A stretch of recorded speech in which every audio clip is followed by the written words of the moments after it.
All right, Mayhem crew, welcome into the teaching portion of tonight. Glad you're here. Settle in, get comfy, grab your Bible, grab a journal if you got one. We're going to have some fun together. So if this is your first time in a long time, we are in an 8-week series where we are going through the entire story of the Bible. And we're doing it by tracing one specific theme that starts on the first pages and goes all the way through to the end. If you and I can know some of these themes better, we'll be able to know the story better. And so we're taking one of those themes and doing it together for 8 weeks. And the theme that we're focusing on right now is called Exile.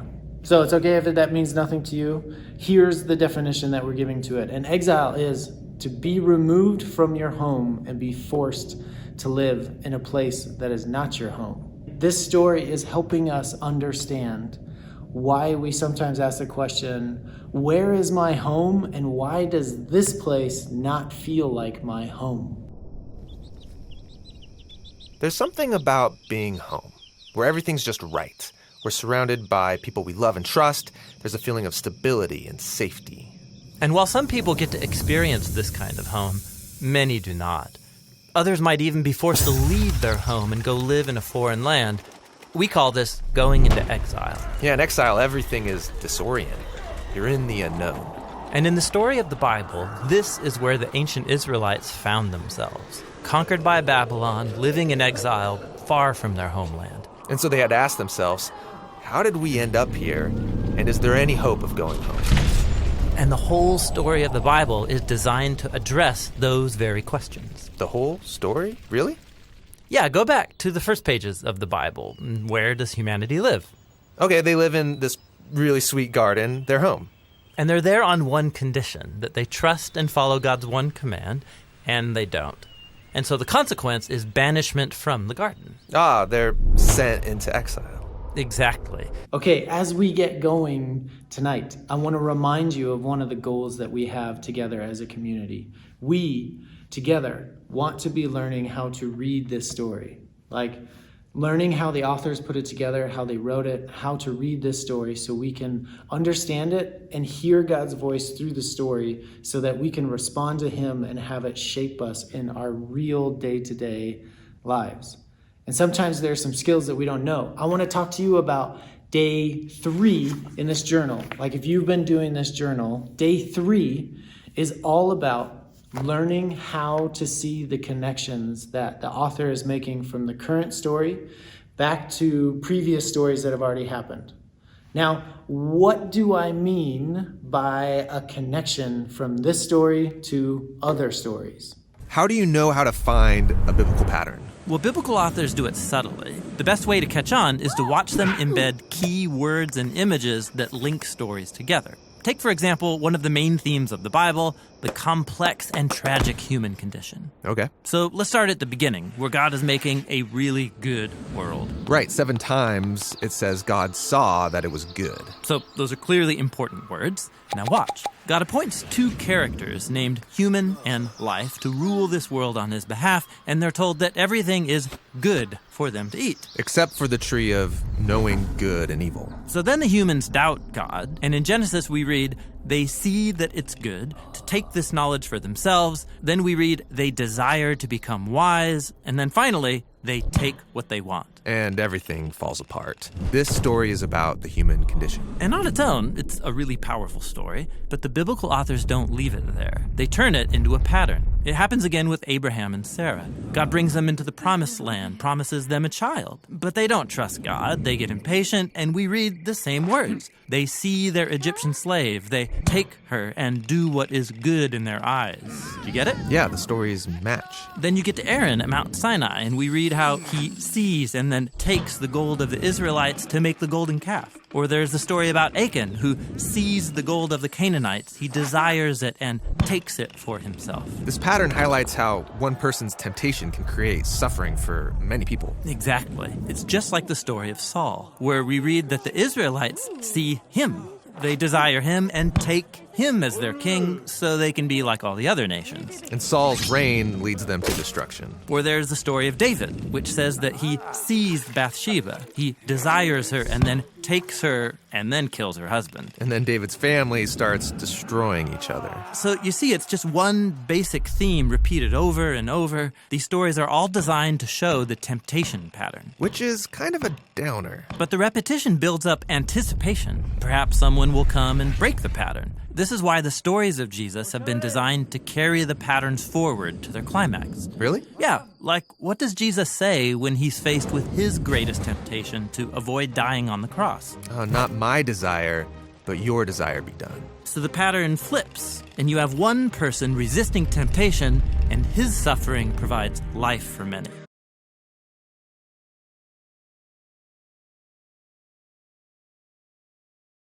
So Abram and his wife, they have a Egyptian slave that they have. And there's a specific phrase that happens in Genesis 16:3 that is almost a direct quote from Genesis 3:6. Genesis 16:3.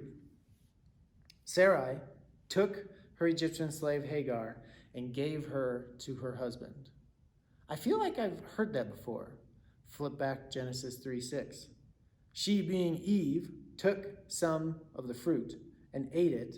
She also gave some to her husband. So Sarai took her Egyptian slave and gave her to her husband. Eve took some of the fruit and also gave it to Adam, her husband. It's like the same exact phrase. The author is telling us Sarai is doing the exact same thing that Eve is doing, and she's replaying this rebellion and rejection against God in her own life in the same exact way that Eve did. See, if we don't know how to see that connection, we'll miss that meaning behind what the author has intentionally put into this story.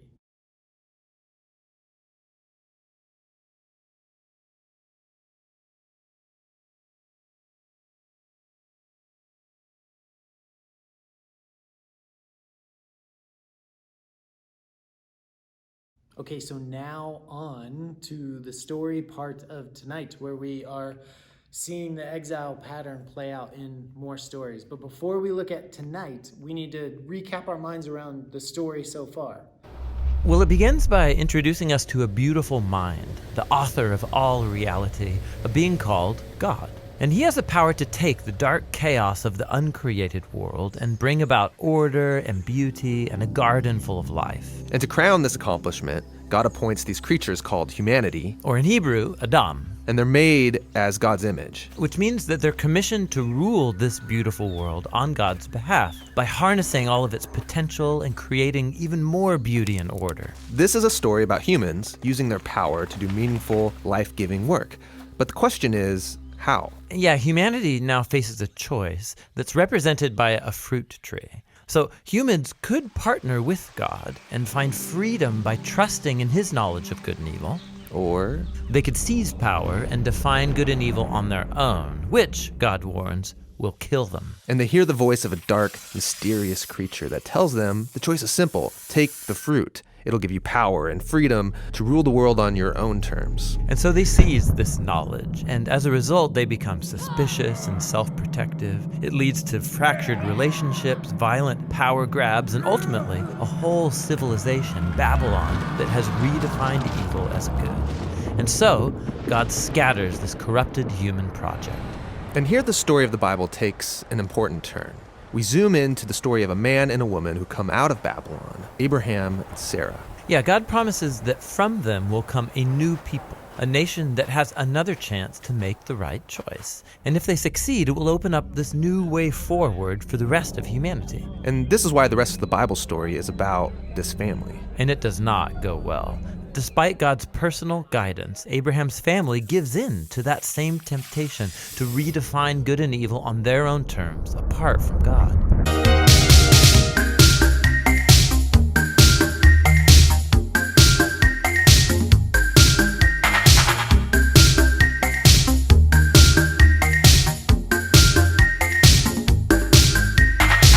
All right. we're going to jump into today's story and look at key words. But first, I want to make sure all of us are on the same page, because this week's story covers hundreds of years in the story of these people.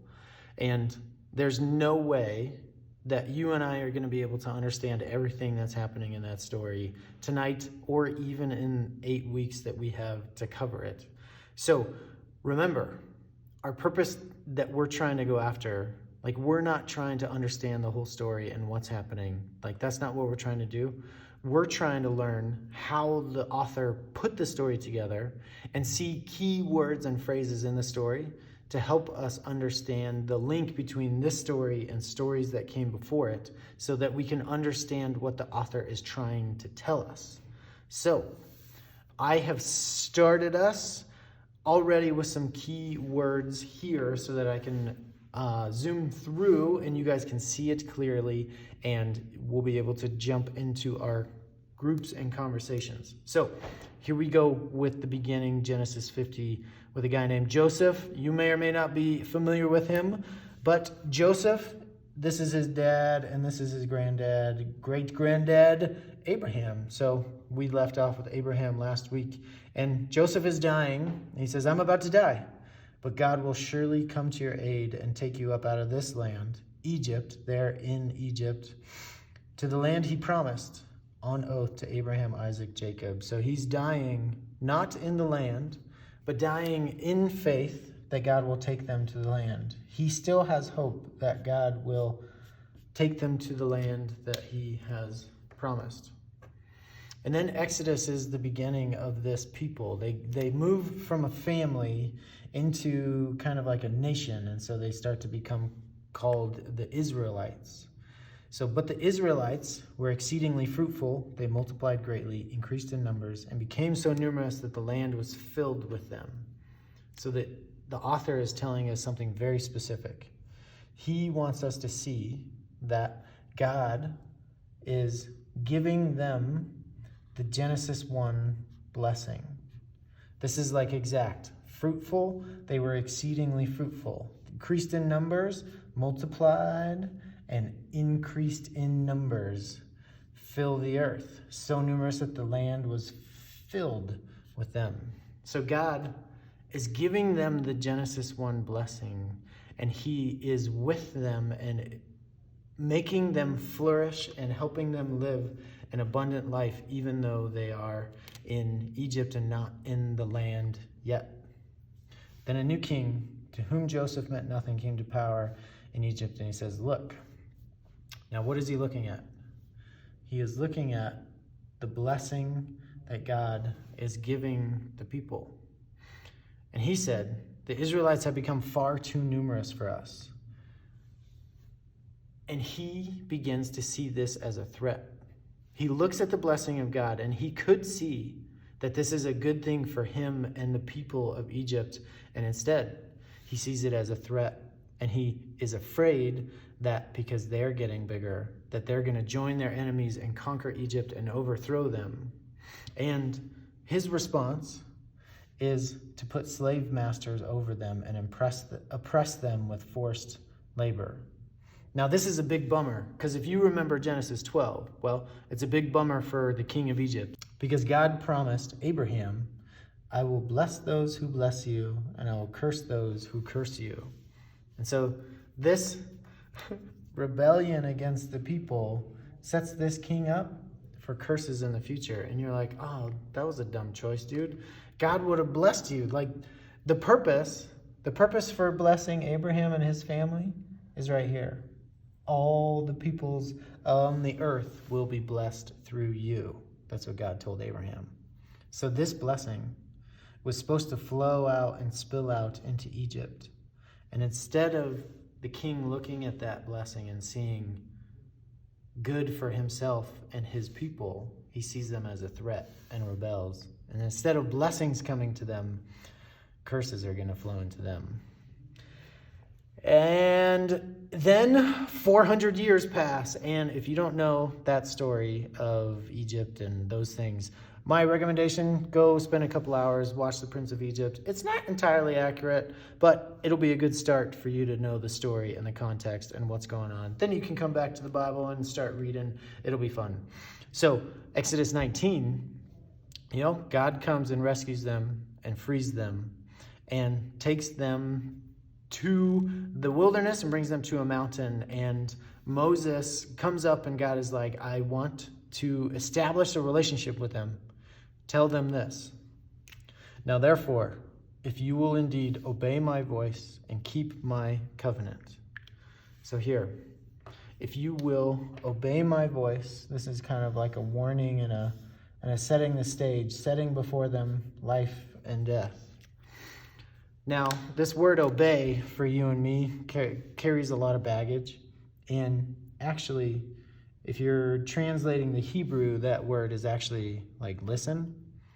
But for you and me, listen doesn't really have action into it. We just listen and do nothing. And so this is listen and follow is a better way for us to understand. Listen and follow my voice. Now, what was the thing that God wanted Adam and Eve to do at the beginning? He wanted them to listen to his voice. They wanted them to trust him and not the voice of others. And they were tricked.